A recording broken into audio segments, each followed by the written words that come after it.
오늘도 우리는 이제 룻기 말씀을 계속해서 살펴보려고 합니다. 우리 지난주 말씀 기억하실 것입니다. 구의 말 투아웃, 인생의 끝자락에 놓인 것 같은 한 가정에 한 그 주님께서 자기의 백성을 돌봐주셔서 양식을 주셨다라는 소식이 들렸고, 그들이 베들레헴에 왔을 때 보리 추수 시작할 때 왔다라는 그 말씀을 우리들이 보면서 그 절망의 자리에 있었던 이들에게 새로운 기회와 소망을 주시는 그 하나님의 은혜를 말씀을 통하여 확인했습니다. 이제 룻기를 시작하면서 제 개인적으로 한 주에 한 장씩을 보겠다 이렇게 좀 결단을 했었는데, 이제 좀 또 말씀을 읽고 준비하다 보니 욕심이 생기는 것 같아요. 그래서 지난주에 나누지 않았었던 본문, 바로 룻과 나오미가 함께 베들레헴에 돌아오는 과정을 이제 오늘 함께 나누려고 합니다. 먼저 본문 6절 7절을 한번 읽어 볼게요. 6절 7절 말씀 함께 좀 읽어 보겠습니다. 시작.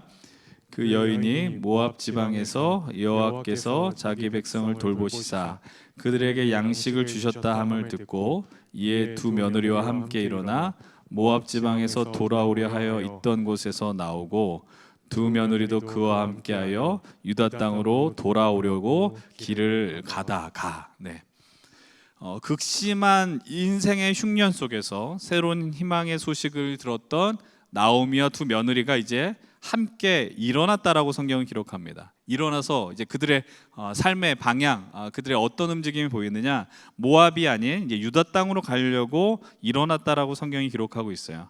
어찌됐든 이제 나오미와 두 며느리 모두 함께 베들레헴으로 돌아가겠다라는 의지가 있었다라는 걸 보게 됩니다. 근데 얼마의 시간이 지났는지는 우리가 알 수 없는데 그 계획을 나오미가 철회합니다. 8절 말씀입니다. 8절도 함께 볼게요. 시작. 나오미가 두 며느리에게 이르되 너희는 각기 너희 어머니의 집으로 돌아가라. 너희가 죽은 자들과 나를 선대한 것 같이 여호와께서 너희를 선대하기를 원하며. 나오미가 이제 두 며느리에게 너희 집으로, 어머니의 집으로 돌아가라라고 요청해요. 그 너희 어머니의 집은 어디냐면 바로 모압 고향집을 이야기하는 거예요. 나오미가 처음에는 분명히 이 며느리들과 함께 돌아가려는 의지가 있었던 것으로 보여지게 됩니다. 그런데 왜 갑자기 그 계획을 철회했을까? 이어서 9절의 말씀을 한번 봐요. 9절 말씀도 함께 보겠습니다. 시작. 여호와께서 너희에게 허락하사 각기 남편의 집에서 위로를 받게 하시기를 원하노라 하고, 여기까지. 여기서 나오미가 표면적인 이유를 이렇게 말합니다. 남편의 위로를 받으라라고 이야기해요. 우리가 우리말 성경에서는 남편의 집에서 위로를 받으라라고 표현했는데, 여기서 위로를 받는다라는 이 단어가 히브리어 성경에는 이샤라는 단어로 표현되고 있습니다. 여러분들 아마 이샤라는 단어를 잘 모르던 사람도 어떤 찬양곡 때문에 아마 알 거예요. 뭐 이샤가 이시에게인가요? 뭐 거꾸로 제가 얘기했는지 모르겠는데 바로 여성 아내라는 단어로 표현됐습니다. 그러니까 쉽게 말하면 나오미가 이런 이야기를 하는 거예요. 나와 같이 나이 먹은 노인을 따라오지 말고 너희들 이제 아직 젊고 기회가 많으니 새로운 사람 만나서 결혼해라라고 지금 권면하고 있는 거예요. 이건 새로운 인생을 살라고 한 나오미의 진심의 표현인 겁니다. 그 당시에 결혼하는 여인의 정년기가 10대 중후반이라는 거를 이렇게 생각을 해보면 아마도 이제 룻과 오르바의 나이가 이때는 아무리 넓게 잡아도 20대 중반을 넘지 않았을 것이다 라고 우리가 기억을 해야 합니다. 이제 우리가 성경을 읽을 때 늘 놓치지 말아야 되는 부분이 있습니다. 그게 뭐냐면 성경은 3, 4천 년 전의 말씀이라는 거예요. 과거의 말씀인데 오늘 그 읽기 과정 속에서 오늘의 어떤 우리의 시각과 이 어떤 배경 지식을 도입해서 읽게 되면 본문 안에 담긴 의미를 제대로 볼 수 없다라는 거예요. 오늘과 같은 시대에 홀로 남편을 잃고 살아가게 되는 것, 그렇게 선택하는 게 아니라 재혼을 할 수도 있죠. 그러나 성경이 기록인 이 시대 속에서는 여성이 남편을 잃고 혼자 독자적으로 살아간다는 것은 냉정하게 말하면 거의 불가능에 가깝다라는 것을 여러분들이 인정하셔야 됩니다. 그래서 성경을 읽다 보면 제일 그 약자 가운데 대표적인 부류를 누구라 그러냐면 과부라고 지칭을 하는 거예요. 과부와 뭐 노인과 뭐 그런 표현들이 많이 나오지 않습니까? 그런 대표가 바로 과부였다라는 거예요. 게다가 이들이 베들레헴으로 가면 어떤 시각으로 보게 되냐면은 이방인이에요. 철저한 이방인. 유다인이 아니라 모압 사람이기 때문에 그곳에서 보이지 않는 차별 가운데 힘들게 살아갈 수밖에 없다라는 겁니다. 그 사실을 어머니인 나오미가 모를 리가 없어요. 그래서 뭐라고 이야기하는 겁니까? 나오미 입장에선 따라오는 게 훨씬 유익입니다. 그런데 나 따라오지 마. 너희 고향으로 돌아가라라고 지금 요청하고 있는 겁니다. 그런데 나오미의 권면을 이 두 며느리들이 받아들이지 않아요. 여러분 9절 하반절부터 10절까지의 말씀 한번 봅시다. 뭐라고 이야기하는지 함께 읽어봅니다. 시작. 그들에게 입맞춤에 그들이 소리를 높여 울며 나오미에게 이르되 아니니이다. 우리는 어머니와 함께 어머니의 백성에게로 돌아가겠나이다 하는지라. 어머니의 입맞춤을 받고 소리를 높여 울어요. 여기에서 운다는 거는 거의 통곡 소리 가까운 울음이에요. 나오미의 권고에 대하여 나오는 며느리들의 반응 역시 그냥 표면적으로 내가 어머니가 이렇게 나에게 이야기했으니 그냥 예의를 차린다 정도의 울음이 아니라는 겁니다. 진심, 가슴속 깊은 곳에서 나오는 반응이었다라는 거예요. 그런데 이 며느리들의 이야기를 한번 보십시오. 어머니와 함께 어디로 가겠다라고 이야기해요? 어머니의 백성에게 가겠다라고 이야기하는 거예요. 나 이제 내 고향을 버리고 어머님이 사는 그곳으로 내 삶을 던지겠다라고 지금 결단하는 거예요. 아무도 알지 못하는 연고가 없는 곳으로 간다. 얼마나 어려운 일일까요? 여러분들 오늘과 같은 시대 속에서도 여러분들 낯선 곳으로 만약에 여러분들이 뭐 시집장가를 간다, 직장 때문에 여러분들이 가야 된다, 두려운 마음이 있다라는 겁니다. 이 여인들 그때는 뭐 전화도 없고 누군가 소통할 수 있는 창구가 아무것도 없다라는 거예요. 근데 이런 엄청난 결단을 했다라는 것이죠. 이제 이 며느리들의 반응에 대해서 이제 나오미가 아주 차근차근 논리적으로 대답을 해주는데 그것이 오늘 이제 11절 이하 14절까지의 말씀이에요. 다시 한번 너희들 돌아가라라고 권면합니다. 근데 여기에서 우리가 룻기를 이해하기 위한 중요한 주제가 하나 나옵니다. 그것은 바로 계대 결혼이라는 것입니다. 여러분 11절 하반절을 보면 나오미가 이렇게 이야기를 해요. 뭐라고 이야기하냐면 나의 태중에 너희의 남편 된 아들들이 아직 있느냐라고 이야기해요. 내 뱃속에 너희의 남편 된 아들들이 있느냐, 이게 무슨 얘기일까? 이어 12절 13절 뭐라고 이야기하냐면 이렇게 이야기해요. 내 딸들아 돌아가라. 나는 늙었으니 남편을 두지 못할 것이다 라고 이야기해요. 내가 소망이 있어서, 그러니까 다시 결혼할 가능성이 있어서 아들을 낳을지라도 언제 걔네들이 자랄 시간을 기다리겠느냐 이렇게 이야기합니다. 여러분 이 말의 의미가 과연 무엇일까요? 여러분 나는 늙어서 남편을 두지 못하고 설령 남편을 얻더라도 아이들이 자라기까지 시간이 걸린다라고 이야기합니다. 이 내용을 이해하기 위해서는 이스라엘의 특이한 결혼제도 아니면 가족 제도를 이해할 필요가 있어요. 그것이 바로 신명기 25장 5절로부터 6절의 말씀에 등장합니다. 함께 5절 6절의 말씀 읽어볼게요. 시작. 형제들이 함께 사는데 그중 하나가 죽고 아들이 없거든 그 죽은 자의 아내는 나가서 타인에게 시집가지 말 것이요 그의 남편의 형제가 그에게로 들어가서 그를 맞이하여 아내로 삼아 그의 남편의 형제된 의무를 그에게 다 행할 것이요 그 여인이 낳은 첫 아들이 그 죽은 형제의 이름을 잊게 하여 그 이름이 이스라엘 중에서 끊어지지 않게 할 것이니라. 오늘 관점에서 이 본문을 읽으면 이해하기가 어려워요. 어떤 말이냐 하면은 여러분들이 누군가 결혼했어요. 결혼했는데 이거는 실제 벌어지는 일 아니에요. 그냥 상상으로. 근데 그 사람이 죽으면 내가 새로운 사람을 찾아가는 게 아니라 내 남편의 동생과 결혼해야 된다라는 거예요. 왜 하나님이 이런 제도를 만들었을까? 지금 여러분 택도 없는 이야기 아니겠어요? 이해할 수 없는 부분이라는 거예요. 그런데 여러분 이것을 만든 이유 중에 하나는 그 여인이 과부가 되는 부분에 있어서 그를 보호하기 위한 하나님의 배려한, 그리고 또 하나 그 가족의 대가 끊기지 않게 하도록 하는 하나님의 뜻이 있다라는 사실입니다. 남편이 죽게 되면 외부의 불편한 시선들 때문에 자립하기 어려워서 시동생, 남편의 동생과 결혼하게 하겠다라는 의지가 담겨 있는 거죠. 그래서 나오미가 이 율법의 말씀을 기억하면서 다시 이렇게 이야기하는 거예요. 내가 결혼해서 자녀를 낳을 상황도 아니고 그 아들이 자라나서 너희들과 결혼할 시간도 부족하다라고 이야기하는 거예요. 그러니까 쉽게 말하면 나랑 같이 할 생각 내려놓고 너희들 갈 길을 가라라고 끊임없이 이야기하고 있다라는 겁니다. 여러분, 그런데 이 나오미의 계속해서 가라고 하는 또 다른 이유가 있다라는 것을 우리들 이 말씀을 통해서 발견해야 돼요.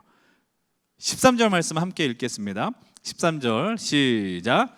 너희가 어찌 그들이 자라기를 기다리겠으며 어찌 남편 없이 지내겠다고 결심하겠느냐?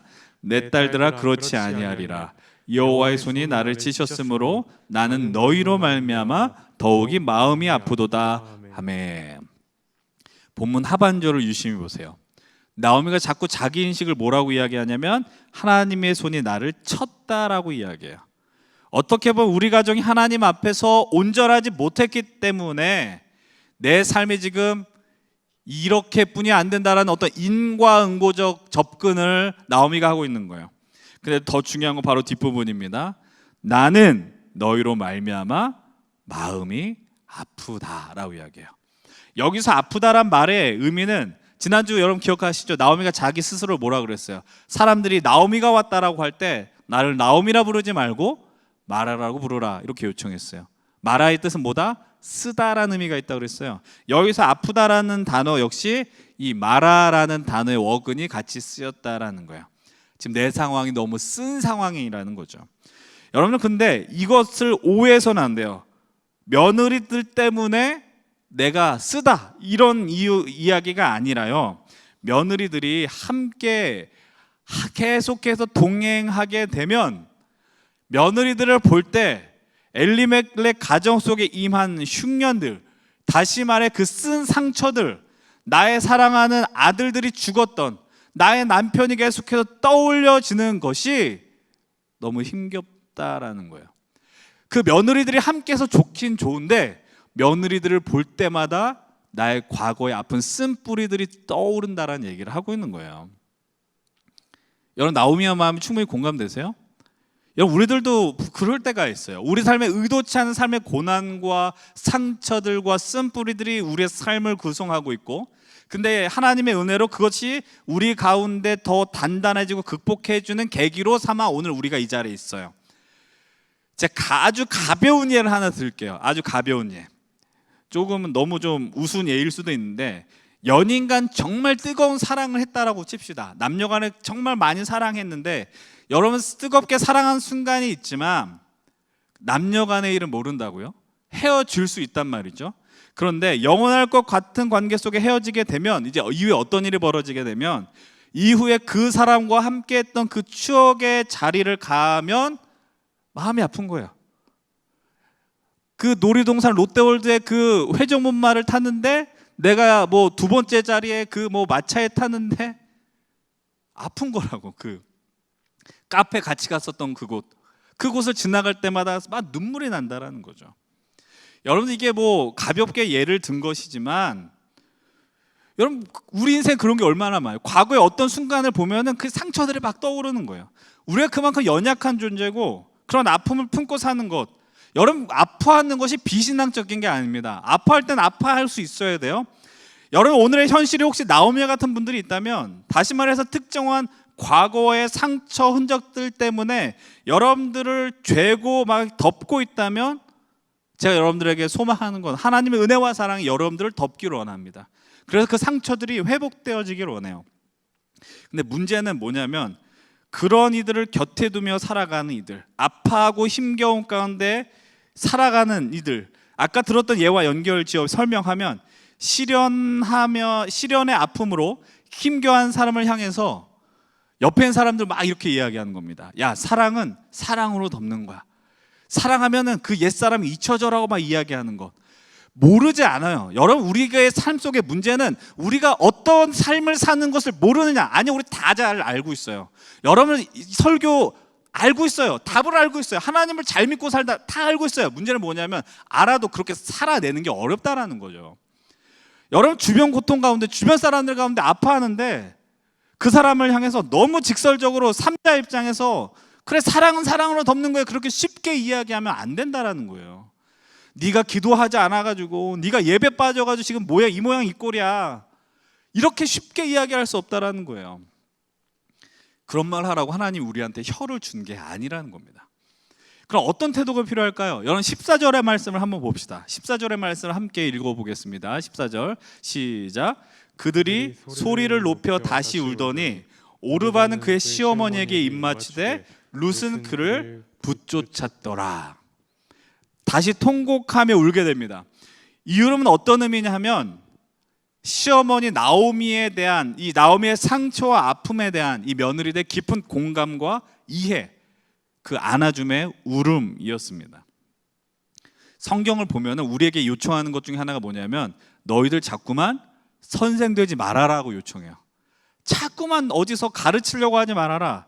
대신 이런 삶을 살라라고 요청합니다. 그것이 바로 로마서 12장 15절 말씀입니다. 함께 로마서 12장 15절의 말씀 읽겠습니다. 시작. 즐거워하는 자들과 함께 즐거워하고 우는 자들과 함께 울라.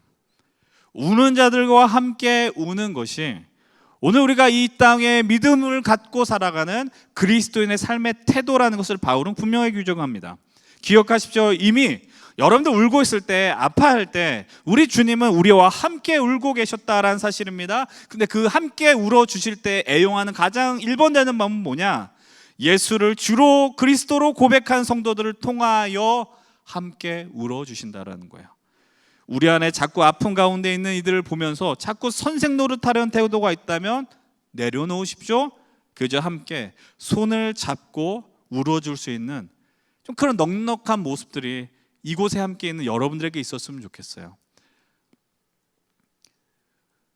이런 가운데서 두 며느리들의 이제 다른 길을 선택하는 모습이 이제 우리들이 발견하게 됩니다. 나오미의 깊은 탄식과 고백 속에 이제 오르바는 결국 나오미의 입맞춤으로 어머니의 뜻에 순종하며 고향으로 돌아갔다라고 성경이 이야기합니다.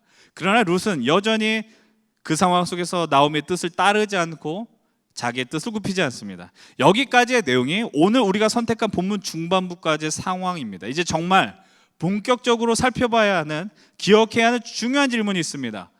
그렇다면 오르바와 룻이 다른 길을 갈 수밖에 없는 아주 근본적인 이유가 뭐냐라는 거예요. 어떠한 상황과 어떤 배경이 오르바와 룻의 다른 길을 가게 했느냐, 그 질문을 던질 수 있어야 됩니다. 여러분, 여기서 우리가 잊지 말아야 되는 것이 있습니다. 우리가 직관적으로 이렇게 생각할 수 있어요.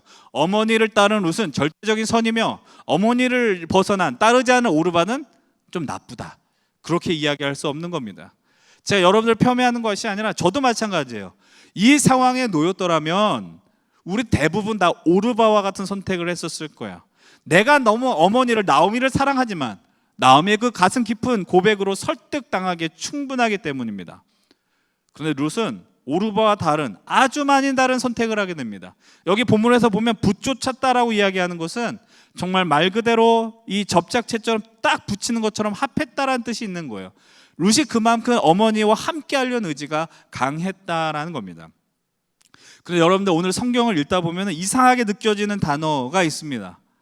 안 이상하게 느껴질 수 있지만 좀 오늘 본문에서 많이 나오는 표현이 있어요. 그것이 뭐냐면 돌아간다라는 표현입니다. 돌아가라라는 표현이에요. 이 표현이 두 사람 중심으로 표현되어 있습니다. 우선 첫 번째는 나오미의 고백이에요. 너희들, 며느리들 향해서 너희들의 고향으로 돌아가라라고 표현되어 있어요. 이것은 하등 이상하지가 않습니다. 그런데 오늘 본문을 해서 보게 되면 6절, 7절 그리고 11절을 보게 되면 뭐라고 이야기해요? 며느리들의 결단이에요. 어머니와 함께 내가 돌아가겠습니다 라고 이야기해요. 여러분, 베들레헴으로 돌아간다라는 이 단어에 합당한 사람은 누구예요? 생각하면서 들으셔야 돼요. 베들레헴으로 돌아가라라고 요청하는 거에 합당한 사람 누구냐면 나오미밖에 없어요. 룻과 오르바는 돌아가는 게 아니라고요. 룻과 오르바는 그냥 떠나는 거죠. 근데 성경의 기자는 계속해서 룻도 함께 돌아간다라고 표현합니다. 왜 그러느냐? 이유가 무엇이냐? 이미 룻은 나오미와 함께 연합한 존재가 되었음을 의미하는 거예요. 이 모진 시간 속에서 함께가 되었고 서로 태어난 곳이 다르며 문화가 다르지만 함께하는 공동체가 되었다는 것을 오늘 이 룻을 기록한 저자는 표현해주고 있는 겁니다. 근데 그 함께함이 극대화된 부분이 어디냐 하면 바로 이 부분입니다. 나오미가 룻을 다시 한번 설득해요. 너의 동서 오르바처럼 돌아가라. 근데 이 상황 속에서 우리들이 오늘 믿음의 길을 가면서 아주 한 번은 들어보암직한 이 위대한 믿음의 고백이 등장하게 됩니다. 오늘 보면 16절의 말씀을 함께 읽어보겠습니다. 16절 시작. 룻이 이르되 내게 어머니를 떠나며 어머니를 따르지 말고 돌아가라 강권하지 마옵소서. 어머니께서 가시는 곳에 나도 가고 어머니께서 머무시는 곳에서 나도 머물겠나이다. 어머니의 백성이 나의 백성이 되고 어머니의 하나님이 나의 하나님이 되시리니. 이 부분이 함께함의 가장 극대한 부분이라는 거예요. 극렬하게 싸우는 것처럼 얘기해요. 나를 가라고 강권하지 마십시오. 어떻게 해도 저를 설득시키지 못합니다라고 룻이 고백을 하는 겁니다. 17절 말씀을 보면 뭐라고 이야기하냐면 어머니가 묻힌 곳에서 나도 묻힐 것입니다. 생명을 거는 듯한 고백이에요. 내가 죽으면 죽으리다. 마치 에스더의 고백처럼 내가 어머니 묻히는 곳에 내가 묻힐 것이다 라는 결단을 하면서 함께 가겠노라 이야기합니다. 그리고 18절 오늘 본문입니다. 함께 18절의 말씀 읽겠습니다. 시작. 나오미가 룻이 자기와 함께 가기로 굳게 결심함을 보고 그에게 말하기를 그치니라. 룻의 결심은 이겁니다. 나의 어머니 나오미와 함께 베들레헴으로 함께 가기로 굳게 결심했다라는 겁니다. 이 결심했다라는 단어의 의미를 보면 담대하게 한다, 회복시킨다라는 단어의 뜻이 있다라는 거예요. 이 룻의 이 돌아가겠다는 결심 속에 어떤 마음이 있냐면 이 나오미의 인생을 내가 담대하게 하겠노라, 회복시키겠노라라는 룻의 의지가 담겨 있다라는 겁니다. 여러분 이제 계속해서 질문 던져야 됩니다. 오늘 룻의 결정은 이해하기 어려운 결정인 거예요. 여러분들이랑 어떤 결정 내리겠어요? 여러분 한창 젊을 때라고요. 잘 나갈 때라고요. 여러분들의 길을 가야죠. 새로운 사람을 만나서 새로운 인생을 펼쳐야죠. 근데 그것을 다 차치하고 돌아가게 되면 남는 게 하나도 없다고요. 여자 둘이서 이게 좀 기분 나쁘게 들으신 게 아니라 정말 여성 둘이서 돌아가서 할 일이 없다고요. 그러니까 가서 이삭 줍게 한다는 말의 의미는 뭐냐면 가장 가난하게 살겠다라는 거예요. 극빈자들이 하는 게 이삭 줍기거든요. 여러분 룻은 돌아가는 게 아닙니다. 가면 경멸을 당해요. 지난주에 우리가 들었었죠. 유다인들이, 이스라엘 백성들이 싫어하는 백성 중에 하나가 누구라고요? 모압인이라고요. 가면 욕먹는 거예요. 야, 저 모압 여자 못하러 왔느냐라고 손가락질 당한 상황이라는 거예요. 그런데 거기에서 결단하는 거예요. 그런 결단을 하면 안 되는 거예요. 근데 룻은 했다고요. 왜 이런 무시무시한 믿음의 모험, 이 결단을 했냐라는 사실입니다. 우리가 오늘 본문 16절을 통해 그것을 다시 한번 발견해야 됩니다. 하반절인데 다시 한번 읽어보겠습니다. 어머니께서 가시는 곳에, 거기부터 시작. 어머니께서 가시는 곳에 나도 가고 어머니께서 머무신 곳에서 나도 머물겠나이다. 어머니의 백성이 나의 백성이 되고 어머니의 하나님이 나의 하나님이 되시리니. 여기서 우리가 주목해야 되는 게 뭐냐면 룻의 고백입니다. 어머니의 백성이 내 백성이 되고 어머니의 하나님이 나의 하나님이 되신다는 거예요. 이것이 바로 룻과 오르바의 갈림길을 보여주는 가장 중요한 근본 이유라는 겁니다. 여러분 15절 말씀을 한번 보세요. 뭐라고 이야기하냐면 나오미가 이렇게 돌아갈 것을 권고할 때 이렇게 이야기해요. 너의 동서는 그의 백성과 그의 신들에게 돌아갔다라고 이야기해요. 여러분들 여기서 아까 말했던 것처럼 오르바의 선택에서 하등 비난할 게 없지만 아쉬운 부분이 이거라는 거죠. 그의 신에게로 돌아왔다. 여러분 이 부분입니다. 룻은 그분을 보았습니다. 만났습니다. 바로 어머니의 하나님, 온 우주를 창조하시며 엘리멜렉 그 시아버지의 이름에서 등장하는 하나님을 룻이 만났다는 거예요. 룻이 돌아간다라는 것은 단순히 어떤 지역의 이동과 변경을 의미하는 게 아니라 하나님께로 돌아감을 의미하는 겁니다. 여기서 돌아감이란 단어는 히브리어로 슈브라는 단어를 쓰는데 그 슈브는 회개라는 단어에 쓰이는 단어라는 거죠. 하나님께 돌아가겠다는 그 의지와 결단이 룻을 통해 등장하게 됩니다. 이제 또 다른 의문을 품고 질문하십시다. 이 모압 여인 룻이 어떻게 온 우주를 주관하시고 창조하신 하나님을 알게 되었을까요? 여러분, 엘리멜렉 가정, 이 하나님을 믿는 가정의 시집 보면은 당연히 하나님을 알게 되는 것일까요? 물론 그것이 중요한 이유가 되지만 한편으로 이렇게 생각해 보십시오. 여러분들이 앞으로 살면서 결혼하게 될 때 그렇게 되지 않을 가능성도 있지만 그럴 수 있는 가능성이 있어요. 그게 뭐냐면 여러분들의 배우자가 반드시 신앙이 있는 사람이냐, 제가 볼 때는 50% 이상은 불가능할 것이라고 생각합니다. 왜냐하면 이 땅에 존재하는 청년 그리스도인들보다 믿지 않는 자들이 훨씬 많기 때문입니다. 믿는 자들과 함께하기를 소망하지만 그렇지 않을 수도 있다는 걸 기억하십시오. 여러분들, 그런데 그 상황이 닥치면 여러분들이 만약에 반대 어떻게든 믿지 않는 사람들이 여러분들과 만나서 결혼할 때 당신 때문에 나 예수 믿을게요, 교회 다닐게요, 사전 작업을 다 한다 할지라도 실제로 믿게 되는 것이 상당히 어렵다는 걸 기억하셔야 돼요. 제가 간접적으로 들은 얘기인데 예전에 한 남자가 한 여인을 마음으로 꾀해서 새벽 예배를 2년 동안 드렸다는 거예요. 내가 그 사람과 함께 새벽마다 예배 드리고. 여러분, 그럼 새벽 예배를 2년 들으면 그냥 볼 때 어떤 생각이 들겠습니까? 야, 신앙이 대단하다 이런 생각하지 않겠습니까? 2년의 시간이 지나서 그렇게 결국 결혼에 꼴이 냈는데 그 위에 어떤 일이 벌어졌냐면 이후에 교회를 안 다녔다는 거예요. 신앙을 버린 것도 아니야. 그 사이에 하나님 믿은 것도 아니라는 겁니다. 그러면서 그 사람한테 이렇게 이야기합니다. 내가 너랑 결혼하려고 2년 동안 새벽에 일어났다라고 이야기하는 거예요. 좀 극단적인 예일 수 있지만 단순히 그런 배경 속에 룻이 와가지고 하나님 믿는 가정 속에 와서 하나님을 믿게 됐구나라고 결론 내리기엔 너무나 순진한 접근이라는 겁니다. 그렇다면 여러분들, 룻이 하나님을 어떻게 만났을까? 가장 결정적인 장면은 무엇일까? 우리가 그것을 이해하기 위해서 살펴보고 만나야 하는 한 가지 단어가 있습니다. 오늘 본문 8절의 말씀이에요. 다시 한번 8절을 읽겠습니다. 8절의 말씀 시작. 나오미가 두 며느리에게 이르되 너희는 각기 너희 어머니의 집으로 돌아가라. 너희가 죽은 자들과 나를 선대한 것 같이 여호와께서 너희를 선대하시기를 원하며. 여기서 우리가 일상 속에 잘 쓰지 않은 한 가지 단어가 나오죠. 선대하다라는 단어입니다. 말 그대로 잘 대접한다라는 의미입니다. 그러나 여기서 이 사용된 선대하다는 것이 앞에 쓰이는 것과 뒤에 쓰이는 것이 다르다는 걸 기억하셔야 돼요. 여러분들, 이 나오미가 먼저 이야기한 두 며느리의 행동에 대해서 너희가 죽은 자들과 나를 선대한 것 같이, 여기서 죽은 자들은 그 남편들을 이야기하는 건데 그들에게 진심을 다해 며느리들이 사랑을 베풀었다, 여기까지는 우리가 이해할 수 있습니다. 그런데 뒤에 나오는 나오미의 축복이 있습니다. 너희가 나를 선대하는 것처럼 여호와께서 너희를 선대하기를 원한다. 여기에서 이 선대는 룻기의 말씀 속을 룻기를 읽으면서 여러분들이 잊어서는 안 되는 한 가지 중요한 단어가 있습니다. 바로 헤세드라는 단어가 쓰입니다. 앞에 선대하다는 거는 그냥 선대하다, 헤세드가 쓰이지 않았어요.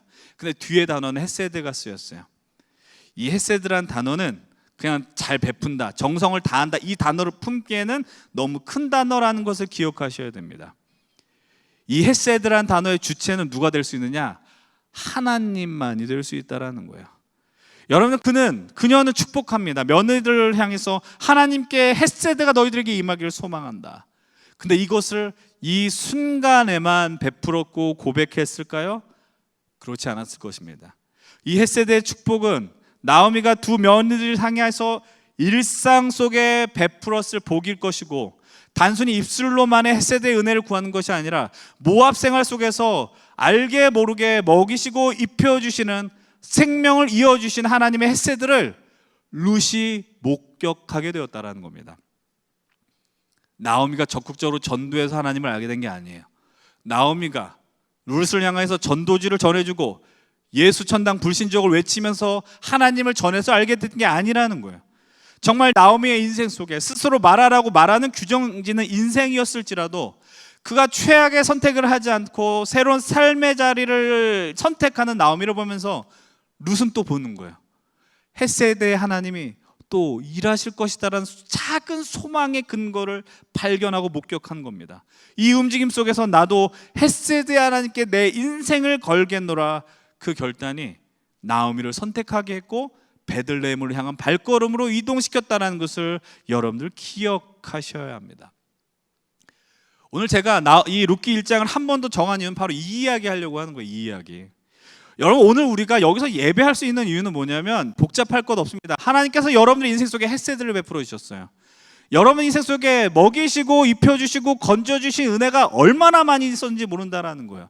이 헤세드라는 단어를 우리가 이해하기 위해서 오늘 우리가 조금 희미하게 이해할 수 있는 단어를 빗대자면은 아가페라는 단어, 정말 인간의 수준으로 베풀 수 없는 어마어마한 은혜가 우리 인생에 임했다라는 겁니다. 그렇다면 그 은혜가 헤세드가 어떻게 있도록 할 수 있을까? 하나님께서 이 며느리들에게 베풀기 구했던 것처럼, 나오미가 구하였던 것처럼 오늘도 우리들은 우리 인생 속에, 그리고 우리와 함께하는 자들에게 헤세드가 흘러가기를 간구해야 됩니다. 이 헤세드의 흐름 속에서 우리들이 맛볼 수 있는 게 뭐냐 하면 우리 주변에 룻과 같은 증인들이 나온 것 아니겠어요? 이 말의 의미는 뭘까요? 여러분들이 헤세드를 맛본 인생들이에요. 근데 여러분들을 보면서 사람들이 하나님을 모르는데 저 사람에게 뭔가 있다라는 걸 느끼게 하는 그런 삶을 살아야 한다라는 거예요. 정말 나오미 인생을 보면 정말 빌어먹을 것 없는 거지 같은 인생이었다고요. 그런데 하나님의 헤세드가 이 절망적인 현실 속에 그를 살리는 것을 룻이 본 것처럼 오늘 우리 인생 속에 우리들도 별 볼 일 없는 인생인데 정말 가진 것 없지만 포기하지 않고 하나님 앞에 소망을 붙들고 살아가는 걸 누군가 본다면 반드시 질문한다라는 것이죠. 당신의 인생 속에 뭐가 있길래 이렇게 낙심하지 않고 쓰러지지 않고 살아갈 수 있느냐라는 믿음의 시선을 보낸다라는 거예요. 여러분들에게 부탁을 드리는 건 이것입니다. 우리가 전도한다라는 것은 어떠한 이 명제를 갖고 하는 게 아니야. 내가 전도해야지, 어떤 방법론을 써서 전도해야지, 이게 아니라는 거야. 우리 삶 속에 그 헤세드가 드러나느냐라는 것을, 하나님의 은혜와 사랑이 여러분들의 삶을 통하여 드러나는지를, 여러분들에게 여러분들이 믿는 하나님이 진실로 좋은 하나님인지를 사람들에게 느끼게 하는지를, 그게 여러분들의 인생이 드러나게 되면 여러분들의 친구들이, 여러분들의 동료들이 궁금해하는 거예요. 지금 교회 다니는 거 별 볼 일 없고 매력 없는 것처럼 보여지잖아요. 근데 궁금해하는 거예요. 도대체 뭐가 저 사람으로 하여금 이 믿음의 길을 갈까? 교회를 다니게 할까? 소망을 품게 할까? 궁금해하더라는 거예요. 누가 봐도 택도 없는 건데, 쟤는 나보다 못 사는 애 같은데, 쟤는 나보다 가진 거 없는 애 같은데 어떻게 기도하며 하나님의 헤세드를 누릴까?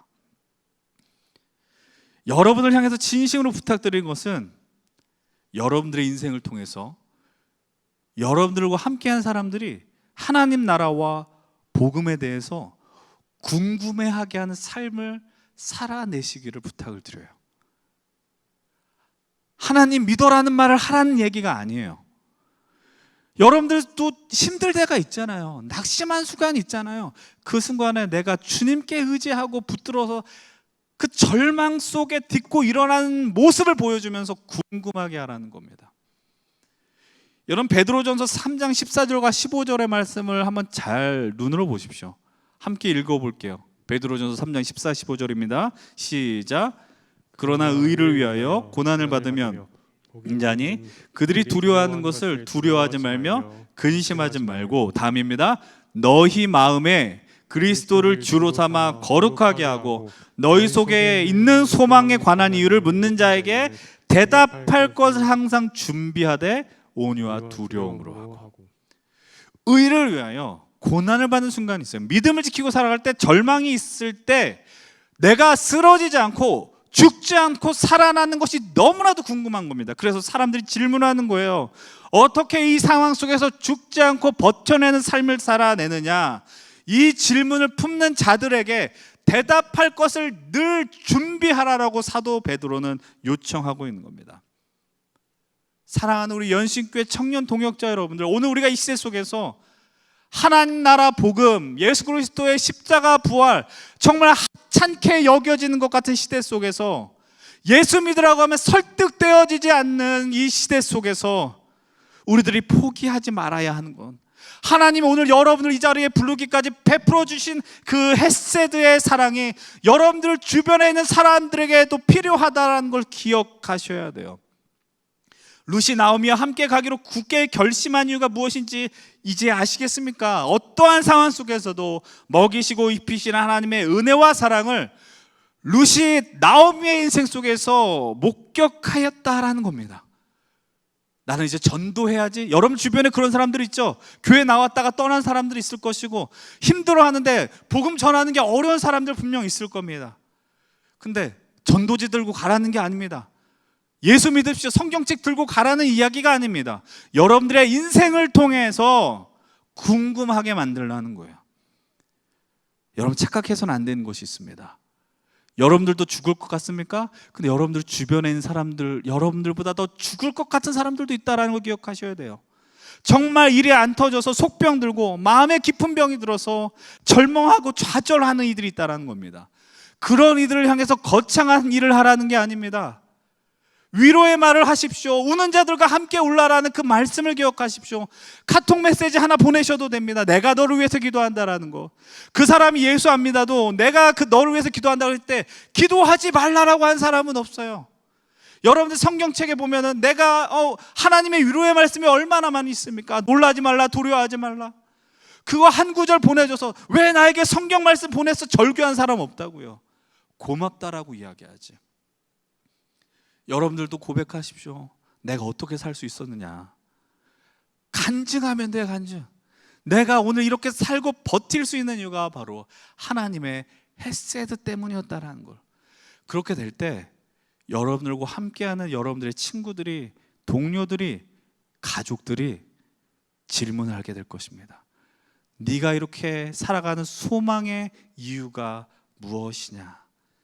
저 여러분들이 정말 그런 믿음을 갖고 살아가는 귀한 인생을 살기를 소망합니다. 오늘 말씀의 제목이 뭡니까? 함께 걷기를 굳게 결심한다라는 거예요. 제가 오늘 이 시간에 매주 소리쳐서 여러분들이 자든지 안 자든지 듣든지 아니든지 외치는 이유는 뭐냐면 함께 가기를 굳게 결심하게 하기 위함이라는 겁니다. 주의 말씀이 들림으로 함께 걸어가야 됩니다. 하나님 나라를 향한 소망을 품고 나아가야 된다는 사실입니다. 여러분 함께 가기를 굳게 결심하는 것 저만의 몫이 아닙니다. 이곳에 함께하는 여러분들이 그 자리를 채워주십시오. 여러분들의 삶을 통하여 여러분의 주변에 있는 사람들이 질문하는 놀라운 역사들이 일어나기를 축복합니다. 그리고 여러분 질문에 대답하십시오.